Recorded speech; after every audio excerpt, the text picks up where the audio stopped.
بسم اللہ الرحمن الرحیم۔ السلام علیکم ناظرین۔ بنی اسرائیل میں 3 شخص تھے، ایک کوڑی، ایک نابینا اور ایک گنجا۔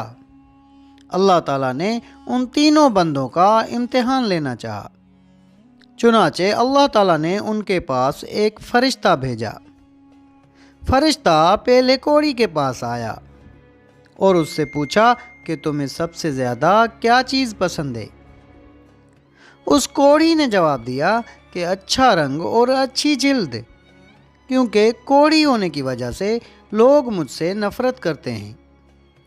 فرشتے نے اس پر اپنا ہاتھ پھیرا تو اللہ کے حکم سے اس کی بیماری دور ہو گئی اور اس کا رنگ بھی خوبصورت ہو گیا اور جلد بھی اچھی ہو گئی۔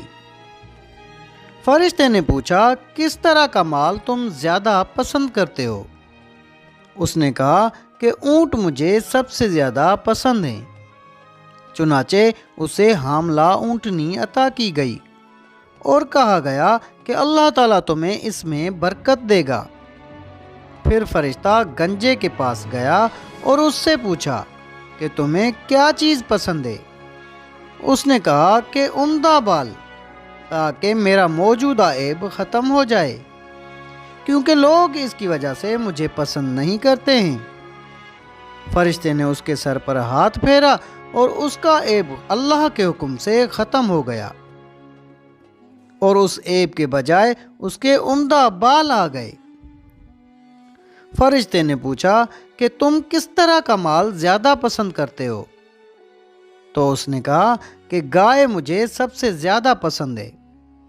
فرشتے نے اسے حاملہ گائے دے دی اور کہا کہ اللہ تعالیٰ تمہیں اس میں برکت دے گا۔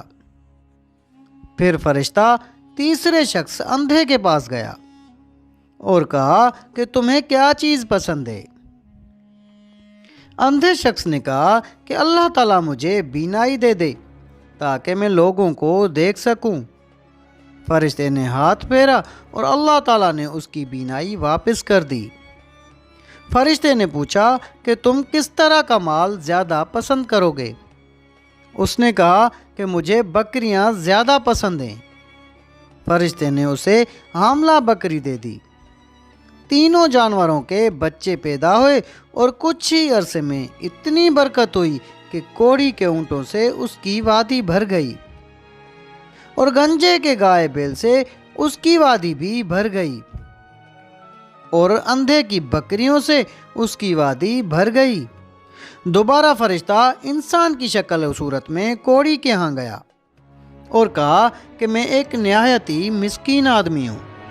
سفر کا تمام سامان اور اسباب ختم ہو چکا ہے اور اللہ تعالیٰ کے سوا کسی سے کوئی بھی توقع نہیں ہے، لیکن میں تم سے اسی ذات کا واسطہ دے کر جس نے تمہیں اچھا رنگ اور اچھی جلد اور مال عطا کیا ہے، ایک اونٹ کا سوال کرتا ہوں جس سے سفر کی ضروریات پوری کر سکوں۔ اس نے فرشتے سے کہا کہ حقوق اور بھی بہت ہیں میرے سر پہ، تمہارے لیے کوئی گنجائش نہیں ہے۔ فرشتے نے کہا، غالباً میں تمہیں پہچانتا ہوں، کیا تمہیں کوڑ کی بیماری نہیں تھی جس کی وجہ سے لوگ تم سے نفرت کیا کرتے تھے؟ ایک فقیر کی دعا اور کوشش سے تمہیں اللہ تعالیٰ نے یہ چیزیں عطا کیں۔ اس نے کہا، یہ ساری دولت تو نسل در نسل سے چلی آ رہی ہے۔ فرشتے نے کہا کہ اگر تم جھوٹے ہو تو اللہ تعالیٰ تمہیں اپنی پہلی حالت پر لوٹا دے۔ پھر فرشتہ اپنی اسی شکل و صورت میں گنجے کے پاس گیا اور اس سے بھی وہی درخواست کی۔ اس گنجے نے بھی وہی جواب دیا جو کوڑی نے جواب دیا تھا۔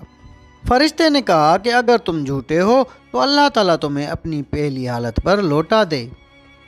اس کے بعد فرشتہ اپنی اسی شکل و صورت میں اندھے کے پاس گیا اور کہا کہ میں ایک نہایت ہی مسکین آدمی ہوں، سفر کے تمام اسباب و وسائل ختم ہو چکے ہیں اور اللہ تعالیٰ کے سوا اور کسی سے کوئی بھی توقع نہیں ہے، لیکن میں تم سے اسی ذات کا واسطہ دے کر جس نے تمہیں بینائی دی ایک بکری مانگتا ہوں جس سے اپنے سفر کی ضروریات پوری کر سکوں۔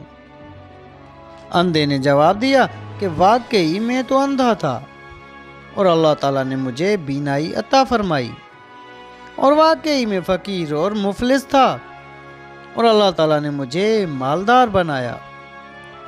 تم جتنی بکریاں چاہو لے سکتے ہو، بخدا جب تم نے اللہ کا واسطہ دیا ہے تو جتنا بھی تمہارا جی چاہے لے لو، میں تمہیں ہرگز نہیں روک سکتا۔